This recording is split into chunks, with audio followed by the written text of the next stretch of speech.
campaign. Sorry. Okay, as I was saying, this workshop is one of our activities slated under the 16 Days of Activism campaign that fights against gender-based violence. So today we have a distinguished speaker in the house, Dr. Omur. I would give her the floor in a few seconds to give a better presentation of herself, because I think she's better placed to do that. But we'll be beginning today from her wealth of experience, because she's really knowledgeable in this field. And the topic that we'll be addressing today is how, where and how gender-based, survivors of gender-based violence can receive or seek help, especially in the northern part of Cyprus. So this issue will be telling us about the practical solutions we have here, or facilities, tools, and the different type of resources that survivors can reach out to in this particular type of case. So yes, I won't talk too much. Please, I'll keep it short. And without saying much, I would like for us to cordially welcome Dr. Omur, who is going to give us a better presentation of herself. Thank you so much for being here, Mom. The floor is over to you. Thank you for Voice for inviting me. I'm honored to be working with you anytime you need. I say this every time I get the chance. I think Voice Cyprus is should be an example for the local community here in terms of how you advocate, how you organize. So I've been following Voice from the very start, before it even emerged. So I'm very proud of all of you guys. Just to say a few words maybe about me. I'm Omur Yilmaz. I'm an ex-academic. I go in out of academia. I hold a PhD in political science from the University of Kansas. I lived in the US for 14 years. That's where I got trained in gender-based violence as well. And that's where I got my first experience working for a shelter, for a domestic violence shelter. Then I moved to Southeast Turkey, and I worked there for about 4 years on domestic violence, and particularly honor killings, honor murders. And since, for the past 10 years or so, I've been trying to do work in Cyprus on gender-based violence. And since 2014, I have been actually, I think the whole country has been very lucky with the mayor of Nicosia, because before 2014, it was like impossible to explain to anybody, any of the locals, especially in North Cyprus, what gender-based violence is, why it's important, why it's a global issue. You would try to talk to people, and the first thing they'll say, oh, no, this doesn't happen here. We the white Turkish Cypriots are the best. And, that's also where racism comes from, because we're so proud and like overly blind of, who we actually are and what we do, our culture and all of that. So since 2014, I have been lucky to work with the mayor of Nicosia, Mr. Harmancı, as his social policies and gender advisor, first on a more of a volunteer basis, but for the past 4 years, I have been running an EU-funded project implemented by the Nicosia municipality called United Against Violence.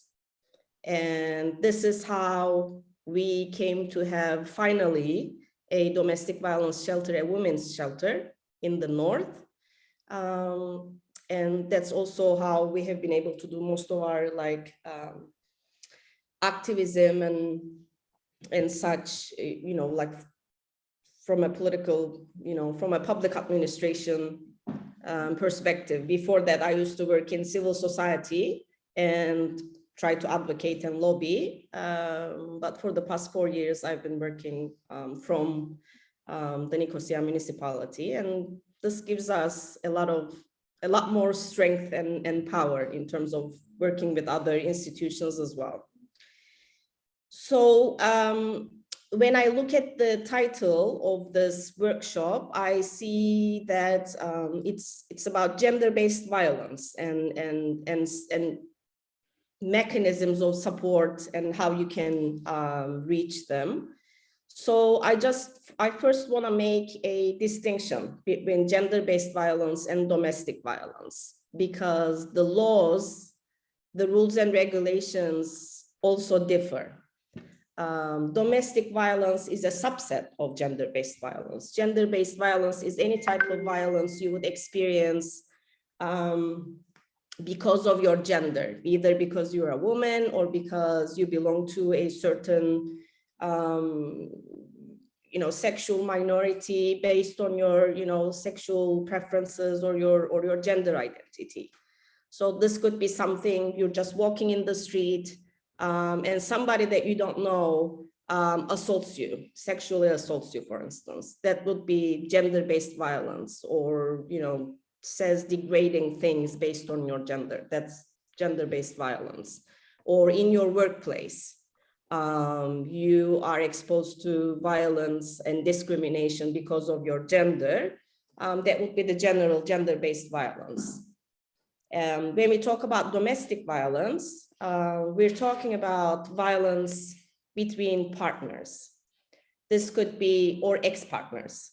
So you need to have some kind of romantic relationship, or you need to be living in the same house, like in the same domestic environment, for it to be considered domestic violence.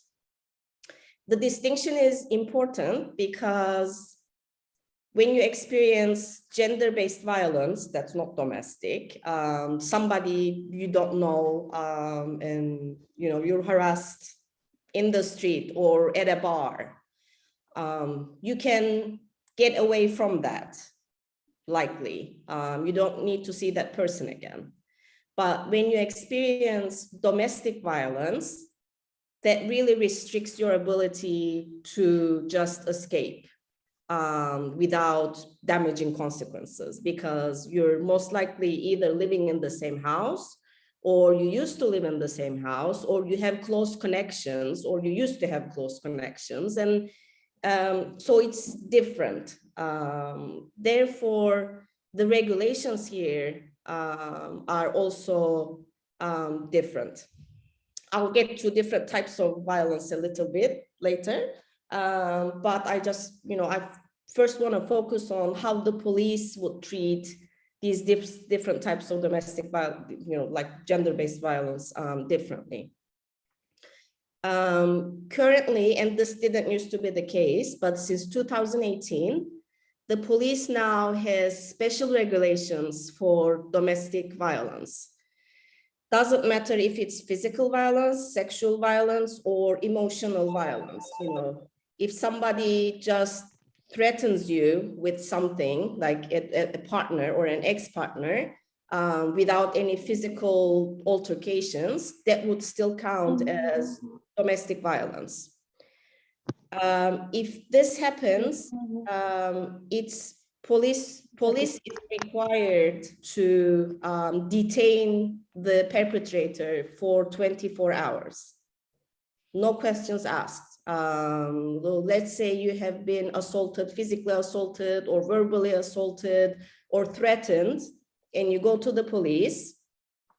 It's the police's obligation to, of course, they will listen to you and they'll take your statement, but without going to court, the person, the perpetrator, or the accused perpetrator need to be taken in for 24 hours, and then he goes in front of court the next day. This is very important because that 24 hours gives you the opportunity, gives the survivor the opportunity to figure out what to do. If you can be safe at your home, or if you need to leave home so you can be safer someplace else, or search for other options. That 24 hours gives you that space, and it's very critical. These matters are supposed to be handled by special violence against women units in the police. Just until a couple months ago, the special unit existed only in Nicosia. And we were working with them, through them, to ensure that the police behaves as it should elsewhere. But a couple months ago, they established these units in every district. So Famagusta, for instance, has its own special violence against women unit.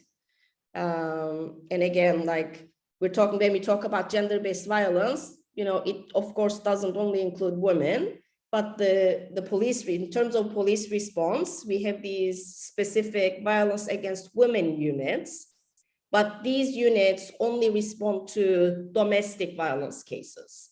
So if it's just if it's an assault or sexual assault, physical assault from somebody that you don't know, that again wouldn't be in their jurisdiction. So their jurisdiction includes domestic violence cases against women.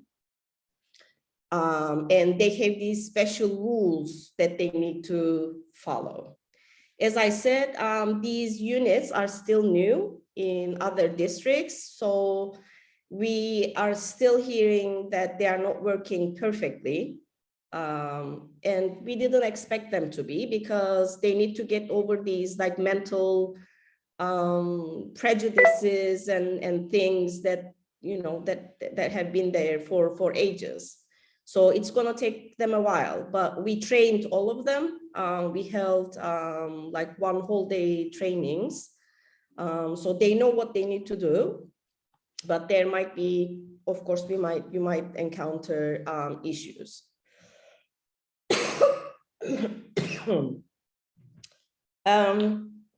Maybe from this, I can go into different types of domestic violence a little bit. If Alpha can help me, I tried to share screen, but I couldn't solve it. So yeah. Okay. This is the power and control wheel that applies everywhere around the world. This is a universal thing. And as I said, I worked in the US, I worked in Turkey, I worked here. I've been working here with all different kinds of, cultures and nationalities. And this really symbolizes what domestic violence is about, what violence between partners is about. A lot of times you will hear, especially if we're talking about like long-term relationships, you will hear that, oh, he has an alcohol problem. That's why he becomes violent every once in a while, or he's having some economic issues, economic troubles. That's why he's being violent. That's all false. Violence is not about alcoholism. Violence is not about, economic problems. It's not about, like drug issues. Violence between partners is about establishing power and control. And all of these different types of abuse go hand in hand to ensure that the relationship continues.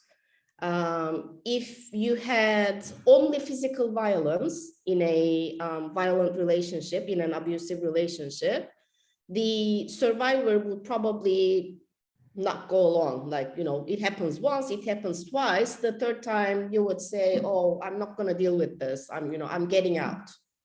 But it's never like this. It always goes hand in hand with other types of abuse, economic abuse. For instance, economic violence. Your partner could be controlling the money you have, or not allowing you to work, or you go to work and he just sleeps at home and you need to take care of him and the household. Sexual abuse, this could present itself differently in different cultures, but generally there is this assumption in all cultures that I've encountered, that most cultures, I would say, that if you're in a relationship, whether you're married or not, but especially when you get married, providing sexual services is the woman's responsibility. So so basically making you feel like you need to be sexually available all the time and that there is something wrong with you if you're not, that's also sexual abuse. Of course, like, you know, having a person commit sexual activities without their consent is, of course, sexual abuse, but it could take other forms, like more nuanced forms as well. Using children, that probably wouldn't apply to most of the international students here. I'm guessing most of you don't have children yet. But that's a big part in marriages, using children, saying, you know, I'll take them, you know, you'll never take the children, you know, I have the money, I have the power, you know, the courts will give them to me. All kinds of threats, intimidation, the using citizenship or residency privilege. This is a very, very common form of violence and strategy to control the survivor that we see here when one partner is a local citizen and the other partner is not. Even though the survivor might have the legal right to residency or citizenship, holding that away from that person, withholding that from that person, because again, you know, like saying, you know, the police will deport you if you go to the police, so you can't, is a big strategy that abusers unfortunately use. This is a very big problem, especially when survivors who are not residents, who are not citizens, give birth here, and the other partner, the abuser, is a local. That creates a huge problem, because this means, especially if the survivor has not been given citizenship because the other partner withheld it for whatever reason, for control reasons, that means that if the survivor decides to separate, she'll lose all, you know, she won't be able to get social security, social services, she'll lose most sources of support, and she won't be able to leave the country with her children either, because the state would not allow the children to be taken outside without the father's consent. So this becomes a very big tool to exert power and control over the survivor.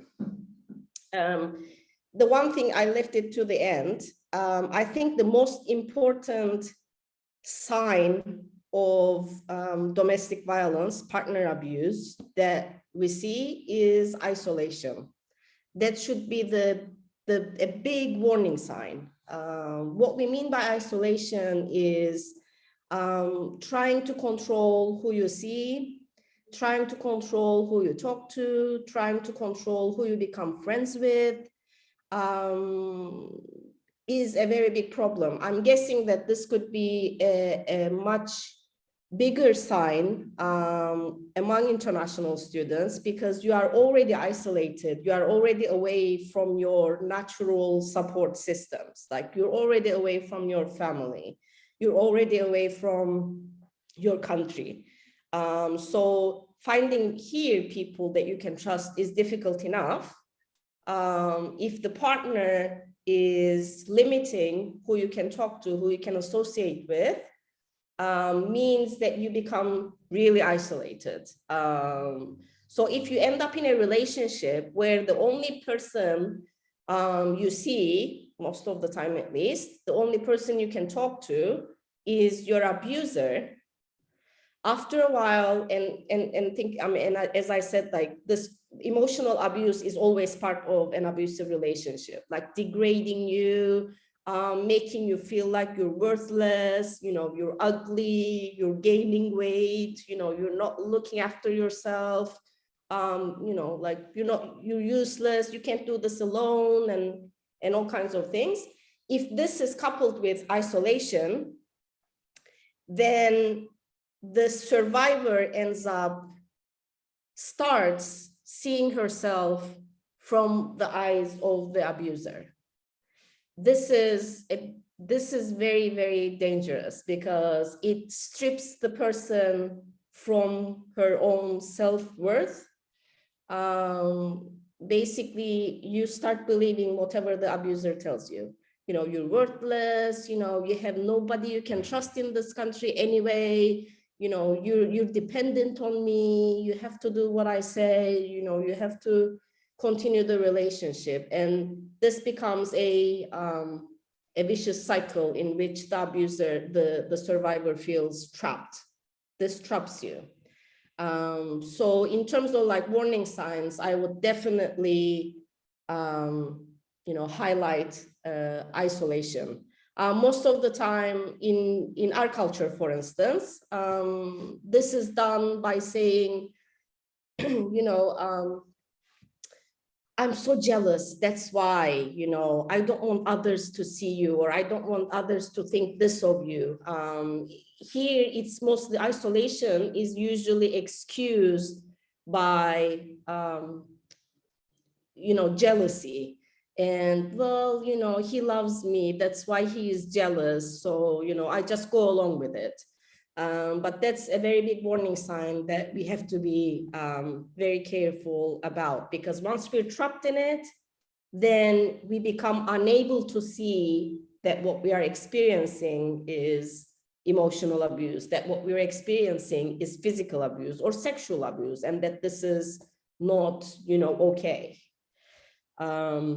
This is why we see a lot of, you know, violent relationships go on and people cannot get out, because mainly because of this, because we lose all reference points. Our only reference point becomes the abuser.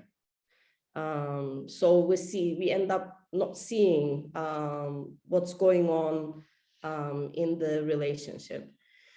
I think we can close the picture now.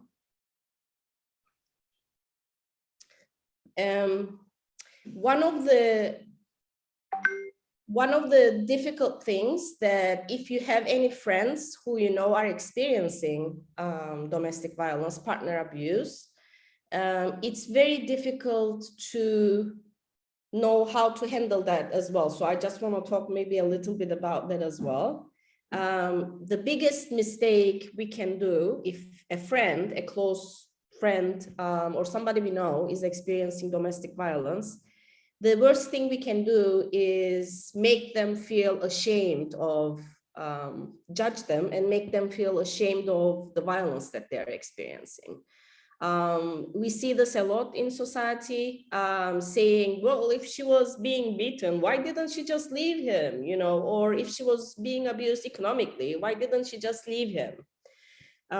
This is a big problem because there are a lot of different reasons that might stop somebody from leaving. You know, the biggest one could be isolation, as I said, and the person has already started seeing herself from the abuser's eyes. So she doesn't think that she can get away for whatever reason. It could be economic. Maybe the person really depends on the other person for only economic reasons. They share the same house. So if she decided to leave, it will create economic troubles and she wouldn't know where to go. That could be another thing. And it could be what the survivor thinks is love. I'm sure, you're probably all aware of what we call the Stockholm Syndrome. This is, when a survivor tells, well, I mean, I love him. That's why, I can't leave him. I still love him. If he only wasn't violent, he would be this great person, but he becomes violent, when he drinks. That's the Stockholm Syndrome. And we think it's love. And when you are isolated from family, friends, and all that, it becomes even, Stockholm syndromes becomes even easier to happen. So we don't have like long-term statistics here, because as I said, it's only recently that Turkish Cypriots have recognized that this is a problem, that it exists in our society as well. But when we look at some like long-term studies, we have some good studies from the United States. It shows us that there is a study that was done in the US, and it shows that it takes a survivor about 7 trials to actually leave the abusive relationship, like average 7 times. That means I decide, I say, okay, this is enough, I'm getting out, that's it. Okay, I take everything, I go to my friend's house. I said, I'm done, I'm finished. I go back. Maybe because, he calls me and he says, oh, I can't survive without you. I did this because I love you and it's never going to happen again. That's the last time. I say, okay, yeah, maybe it's the last time. So I go back because I love him and, all the economic issues. And what am I going to do in this country? I'm all alone anyway. I need him. I go back. So even in a normal relationship, when you are living in your own country, in your own support system, it takes a person about 7 times to actually break the relationship completely. So one thing we need to be very careful about is not to judge survivors who cannot leave. So that's one of our, first rules at the shelter as well. And unfortunately, we do have a lot of women, a lot of survivors who do go back.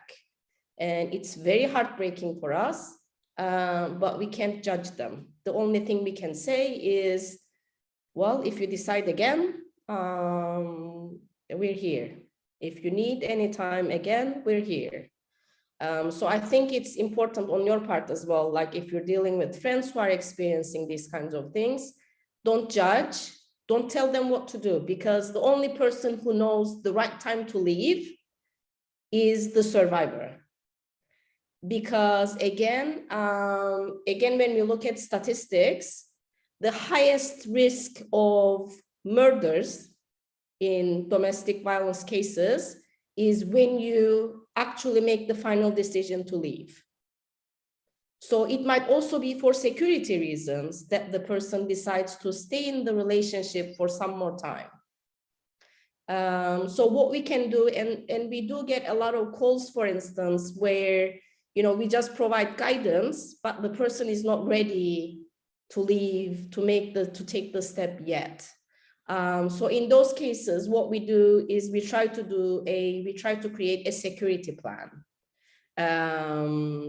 Try to guide, how to protect yourself from being killed. Like if there's an altercation, for instance, make sure that you're not in the kitchen where there are no knives and, like dangerous things that might, be involved.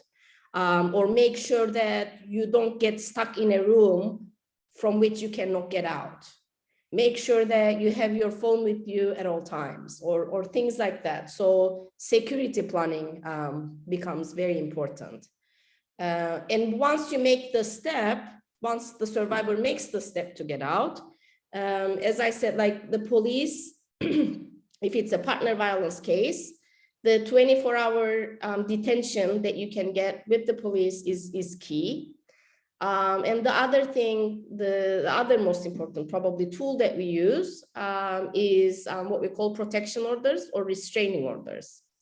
And restraining orders are easy to get. You just need to get a lawyer, and you can get support from us and perhaps from the social services as well to get a lawyer appointed to you, so you can get a restraining order.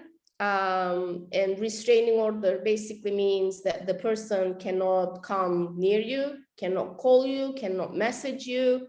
If they do, it's automatically prison. Like, they don't even go before court, because restraining order is an order by the court. So when you violate it, you violated the court's order. And these orders are taken in the family court. It's not a penal thing, so the police doesn't need to get involved. So you can apply for restraining orders without going to the police as well. And family courts are fortunately, very sensitive to domestic violence cases. So that's a big tool that we use. And if you are living in the same apartment, living in the same house, you can remove the abuser from the house. Doesn't matter whose name is on the contract, doesn't matter who owns the house. If you're experiencing domestic violence, you can get a restraining order and remove that person from your residence without you needing to move and find another place and such.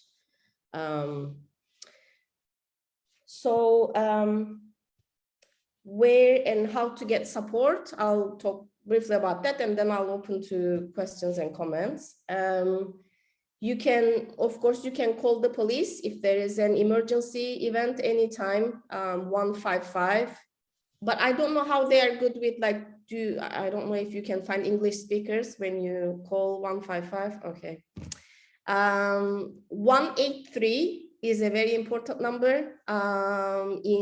This is the violence hotline. So if you are experiencing any kind of violence and you don't know what to do, or you want them to contact the police on your behalf, you can always call 183. That's the social services number. And we work very closely with 183. And I'll here write my own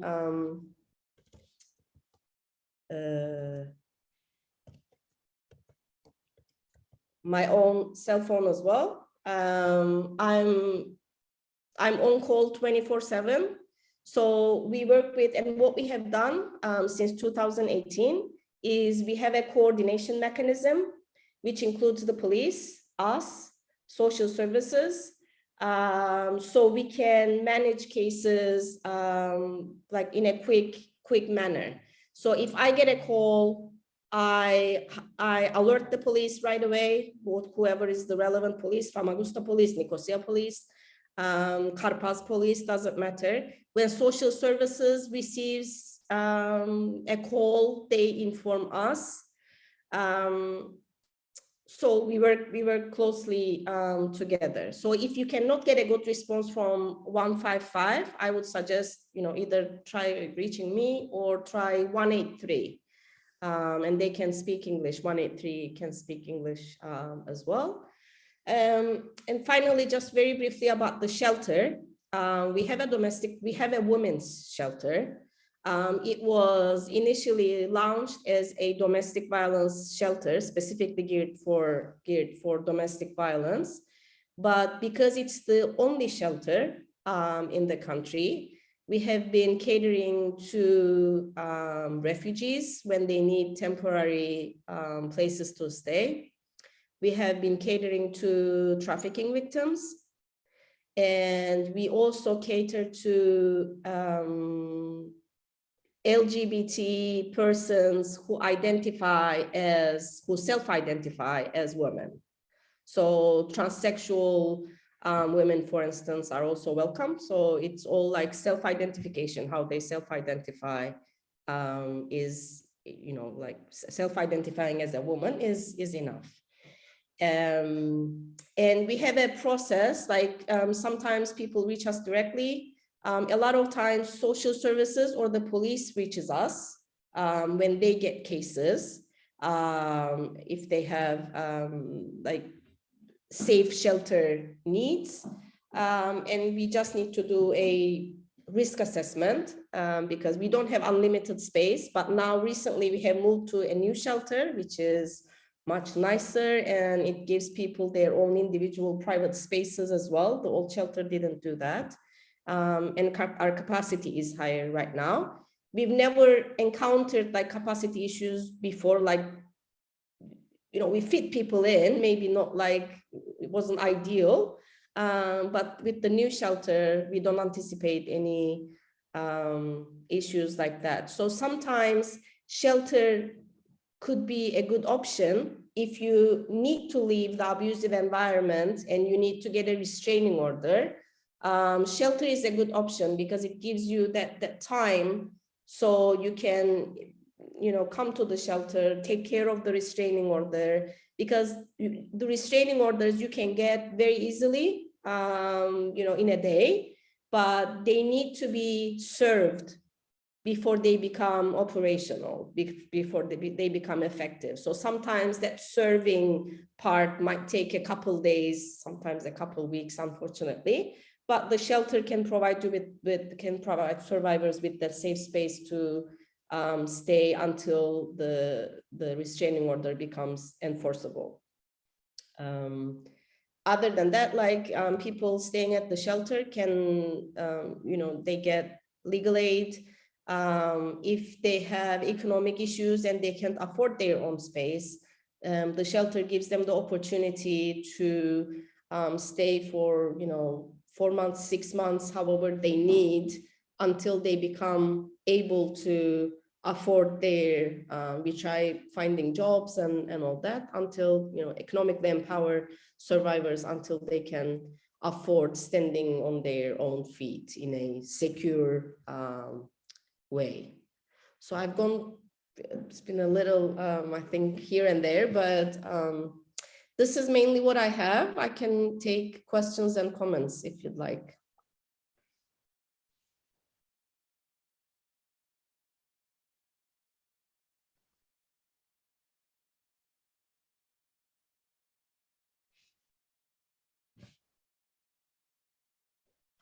Anything?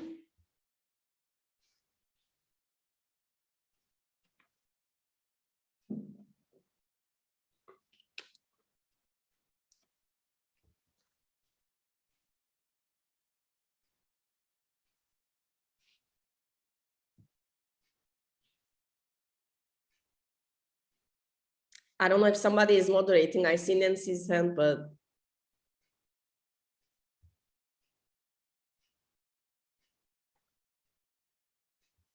you're muted. We can't hear you if you're talking. Okay. Can you guys hear me now? I think it's better. All right. Guys, so now the floor is open for questions. Please do ask as many questions as you need, because this information is very practical. So I'll start first.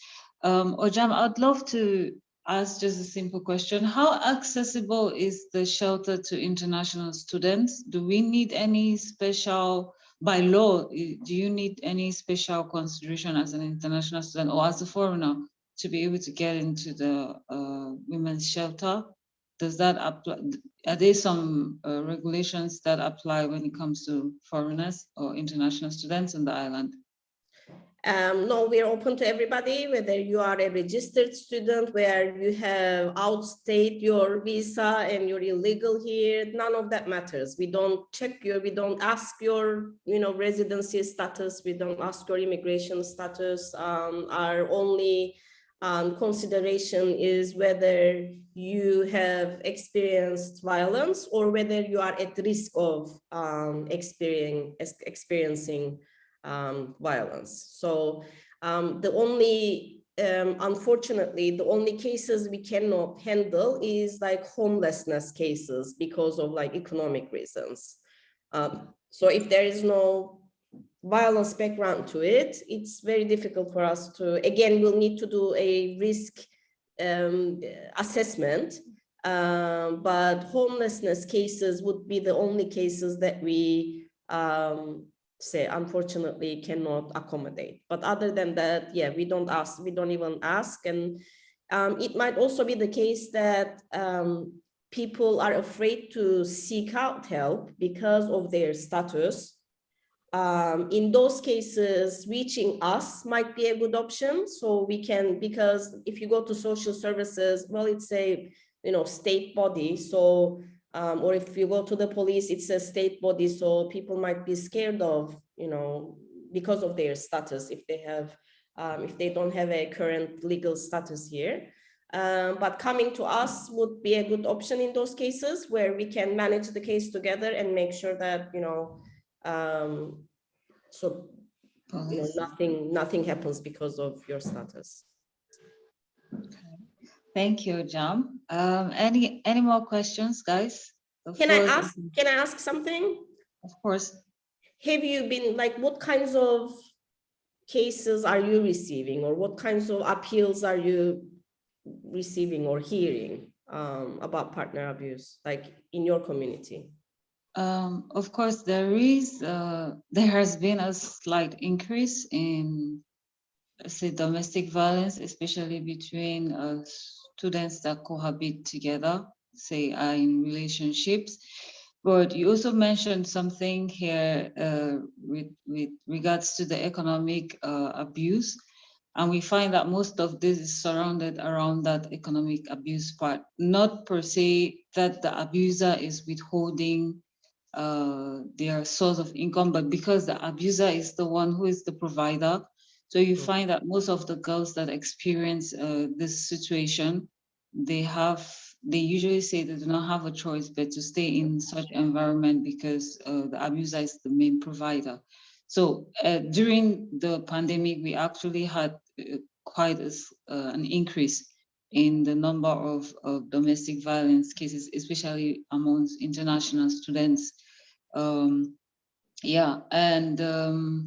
We have been we get from time to time complaints on help, and most times we try to help the survivor by giving them information with regards to how to get a restraining order.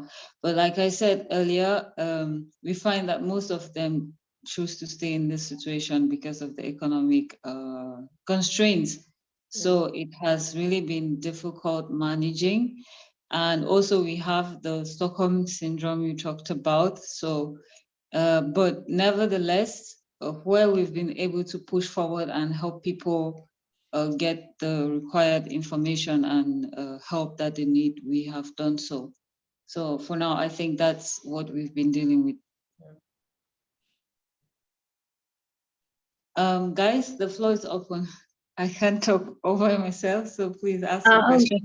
I just want to add an additional point to what Nancy said.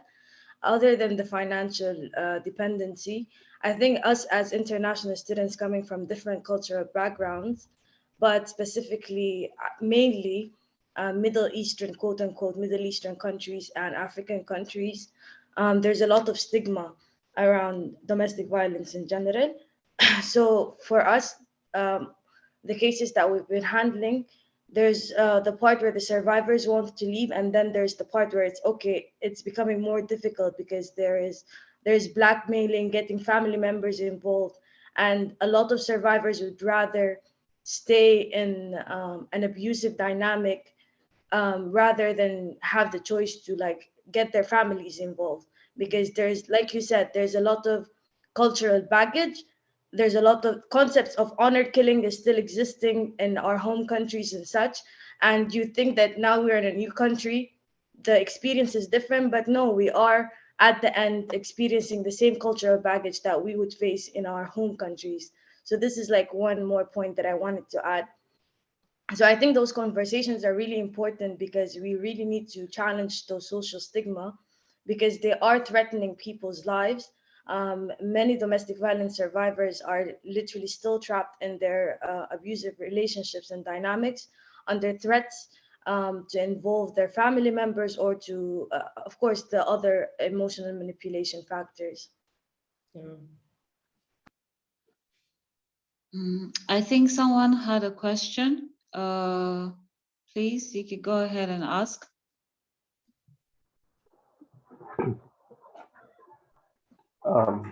Hello, Jam. Can you hear me? Yes, we can. Go ahead. Thank you for the very informative presentation. My question is, when you spoke about the tools that can be employed, you said that it's advisable not to force those that are being abused to leave the relationship. We can support them and give them time for them to decide when it's time to leave. But Ojam, don't we think that sometimes some of these people might not have the strength to live on their own? So is it possible to probably give these people a little push, quote unquote, tough love, to ensure that they leave this relationship before this relationship gets to a point where the abuser or the person being abused can no longer live on their own? I mean, that's a big dilemma, and there is a very fine line between encouraging and judging. So as long as you don't cross that line, of course, we need to encourage survivors. We need to encourage them, let them know that they are not alone, that they can receive support from you, from other bodies. So yeah, we should encourage them. We should try to be a different reference point for them so that they actually recognize the domestic violence, the violence that they are experiencing, because a lot of times they don't even recognize that they are experiencing something that's not okay. So yeah, we should try to do that. But usually what we tend to do when we don't get the response we think they should give is we start to judge, and all of us do that. Like even I have to control myself, manage my responses, because sometimes you really think the person needs to get out, her life is at stake.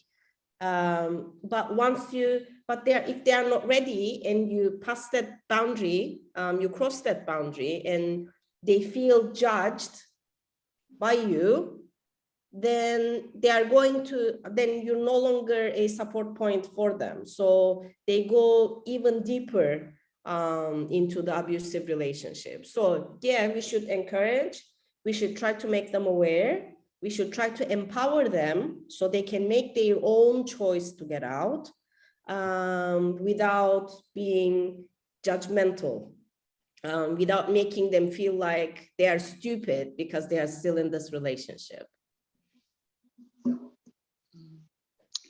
Ojam, I have another question. I think more so unorthodox, but I think I should ask it. I know the gender-based violence most often has to do with mostly women, because unfortunately women make the higher demographic of people affected by this situation. Say in the rare case where we have men are the ones being affected, does the shelter also provide some type of support if the person being abused is a man? No. And I should say this: the shelter does not provide like services to men, but the family law that includes the restraining, the protection orders, is gender neutral. So if a male experiences partner violence, domestic violence, and needs a restraining order, he can get it. It's partner against partner. It doesn't specify women, men, or if it's a men-men relationship, the same thing. So family law covers all partner relationships, gender neutral.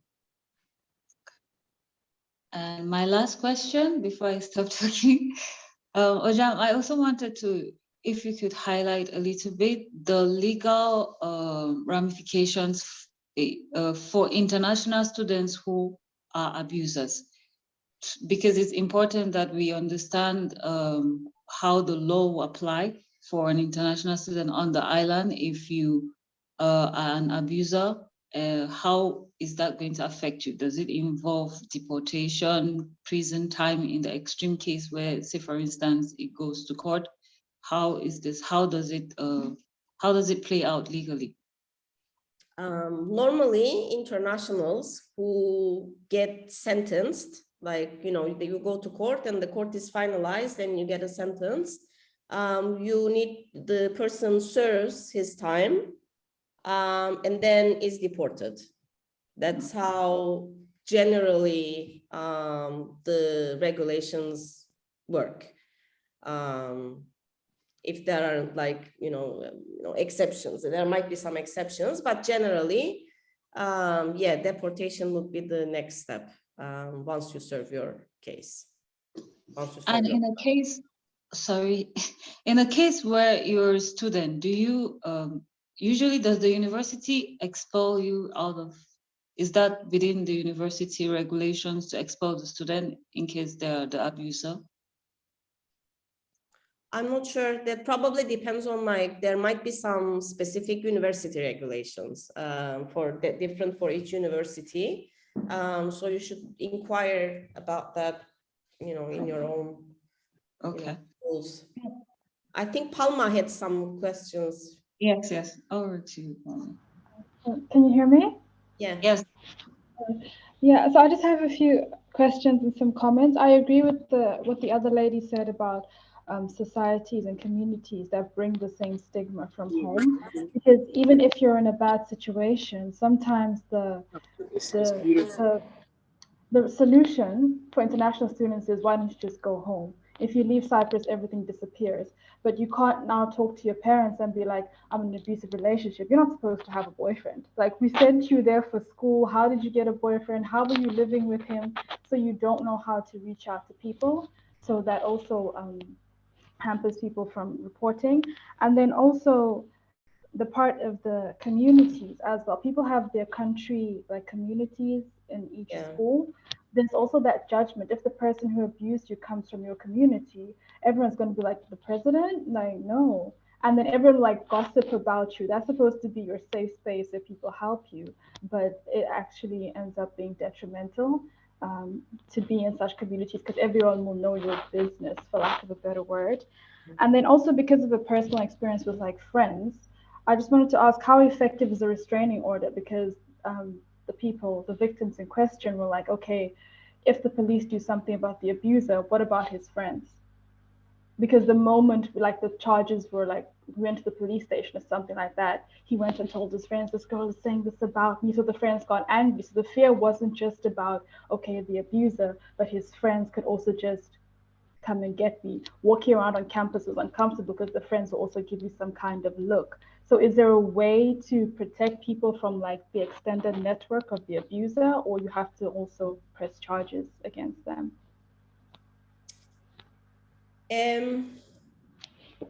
There is no automatic way to protect you from the abuser's support system. There is a way you can protect your support system from the abuser and his friends. So let's say you have you have a sister here. You might you can get a restraining order again, for your sister as well, for instance. But in the other case, whether you can protect yourself from everybody, from his friends and from the community, then if there is the real risk that they might come after you, which there usually is, like, especially if the person is involved in some black shit, like shit that shouldn't be involved in, like underground stuff, then I would definitely recommend shelter. There would be no safety issues at the shelter. And the moment you receive any kind of threat or, some sign of threat from other people, then we continue and make complaints against them as well. So, but in some cases, yeah, you would definitely need, safe shelter before things cool down, until things cool down at least. There is also, I don't know if this has been ever, I don't know of any case where this has been applied to international students or internationals in general, but there is also in the law what we call like 24/7 protection, where you are guarded physically by police for 24/7. Like you go to class, you go with the police. You go home, you go with the police. You go to the market, you go with the police. So in some extreme cases, this might also be an option. In terms of what you said about the stigma that you would receive from the community, this is something very real, and we see this in, you know, if you look at the domestic violence like literature, we see this in all like immigrant community circumstances, because one reason that makes this even harder is that, you know, especially in Cyprus, you know, you are an immigrant community here in a way, and you are experiencing as a community like real racism from the local community and the local system. So for a survivor, for an international survivor to actually go to the state to seek protection is viewed as, you know, you become a traitor in a way as well.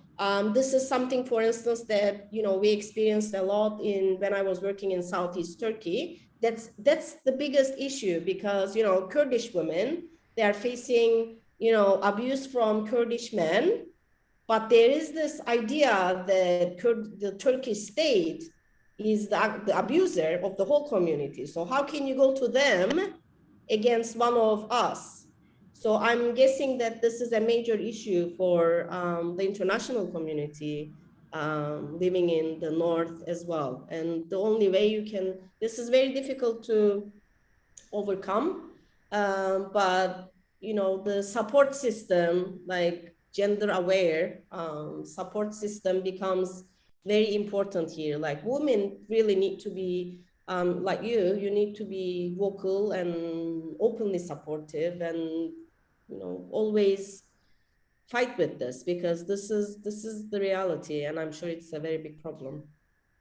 Yeah, I agree with you on that part. There is a notion that, okay, this person did me wrong, but we all know as international students, the moment you go to the police, there's a high chance someone might get deported.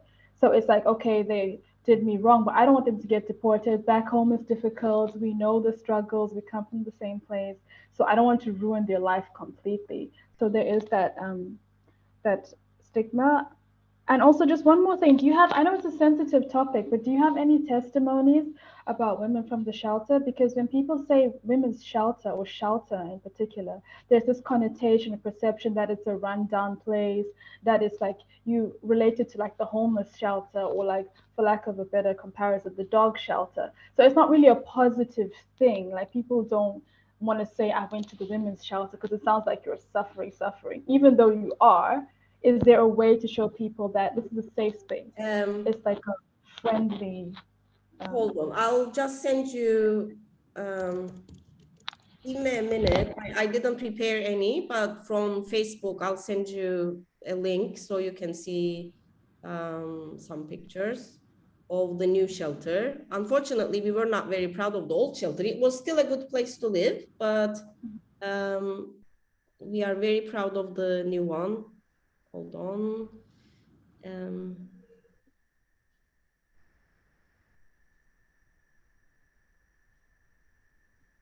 How do I get the link for this?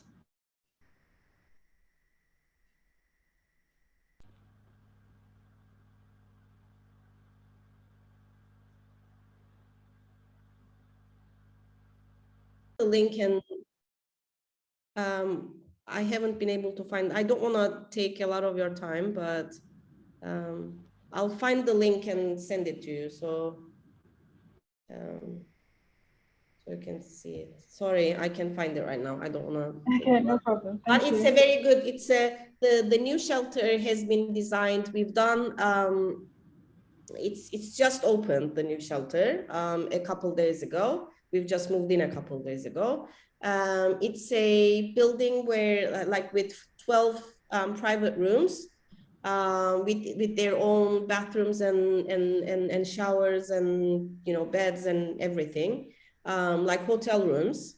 And each room can accommodate a survivor and 4 children. So if they're, like, you know, single survivors, then they could share the same room. But we have, like, common rooms as well, like common living rooms, children's activity rooms. We have 2 kitchens, a big dining room. So you have your own private space, but you also have the space to communal places where you can actually interact with other survivors and other children. So, and it's a safe place. It's a very comfortable place. So it's basically, it's like a hotel, I would say. And what we say to the survivors who stay there is the shelter is their house, is their home. We, as the staff, we are just visitors there for parts of the day. But the house is their house. Everybody has their own keys. You can go to school and come back to the shelter. You can go, you know, children go to school and come back. Women go to work and school and come back. So it's like your own communal house, home, where all the needs are taken care of by the municipality. So we don't cook for you. You cook yourself whatever you want. You just give us a list of your needs, and we provide the needs, and you do the cooking yourself if you want together, if you want individually. So it's a very nice communal place. Yeah, Magazi found it, I think. Okay. Okay, thank you. I see how long can the shelter host survivors. We normally say it's about 6 months. When they enter, we say it's a 6-month period. But if the survivor is unable to, you know, if the security issues have not been resolved, or if the person still cannot afford to live safely somewhere else, then that can continue. So we have we have accommodated survivors for up to 11, 12 months as well. But sometimes it's just a quick get the protection order, and move to a new place. Kind of, it can be quick, it can be longer. It depends on the needs of the survivor.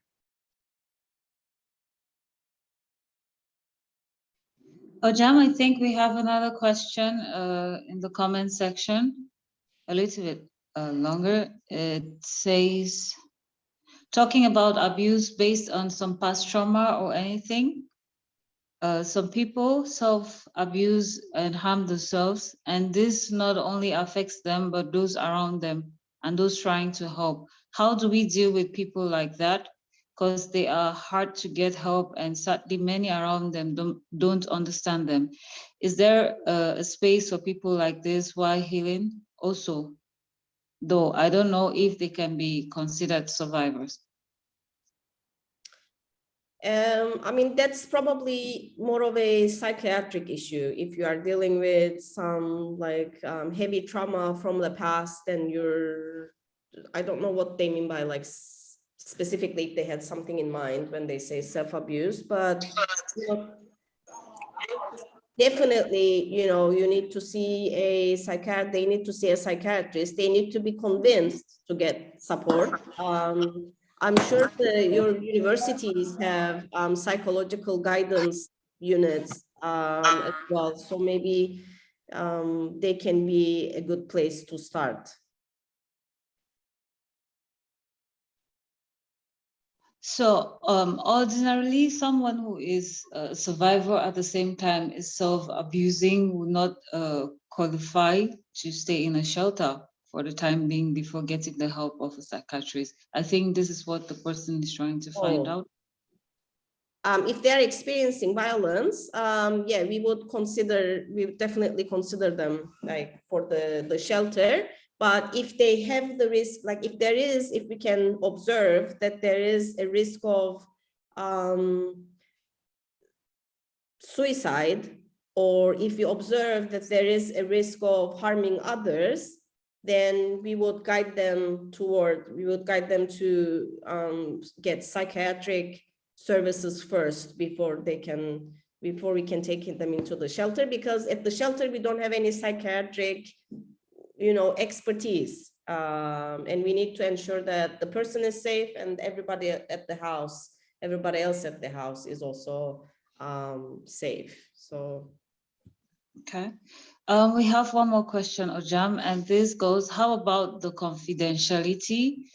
When you receive a survivor, do they mention their name in case of collecting data, information? Yeah. Yeah, it's totally confidential when people reach us, like especially even in terms of like whether the case should go to the police, whether the case should be referred to the social services. It's totally based on the survivor's needs. So when we first talk, until the survivor decides otherwise, everything is confidential, and we would never share information about names or any identifying information when we share data with anybody. So it's just like shelter information, and we don't share that with anyone.